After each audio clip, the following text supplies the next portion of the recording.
Hello दोस्तों, welcome back my channel NK mobile. आज हम हैं एक नए डिवाइस के साथ जो कि वन प्लस का फ़ोन है। वन प्लस CE2 Lite है। तो दोस्तों इसमें बैटरी रिप्लेस करना है। तो दोस्तों वीडियो को आगे ले जाने से पहले एनके मोबाइल में जो भी नए होंगे वो चैनल को सब्सक्राइब कर लेंगे और बेल आइकन को दबाएंगे ताकि इसी तरह का वीडियो का नोटिफिकेशन आप तक पहुंच सके। तो दोस्तों चलिए आगे इसका प्रोसेस करते हैं। तो इसको पहले बैक पैनल ओपन कर लेते हैं।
ये properly one plus CE2 Lite का बैटरी रिप्लेस हो चुका है। बैक पैनल भी अच्छे तरीके से चिपका लिए हैं। अब सिम का ट्रे डालते हैं, उसके बाद फ़ोन को ऑन कर लेते हैं।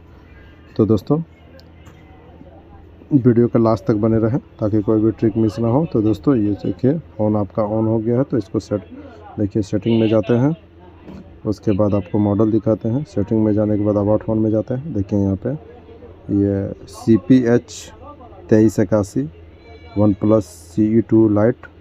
तो दोस्तों इनके मोबाइल में जो भी नए होंगे वो चैनल को सब्सक्राइब कर लेंगे और बेल आइकन को दबाएंगे ताकि इसी तरह का वीडियो का नोटिफिकेशन आप तक पहुंच सके और आप CE2 Lite का बैटरी रिप्लेसमेंट अच्छे तरीके से कर सकें ताकि कोई भी दिक्कत ना हो। तो दोस्तों मिलते हैं फिर नेक्स्ट वीडियो के साथ।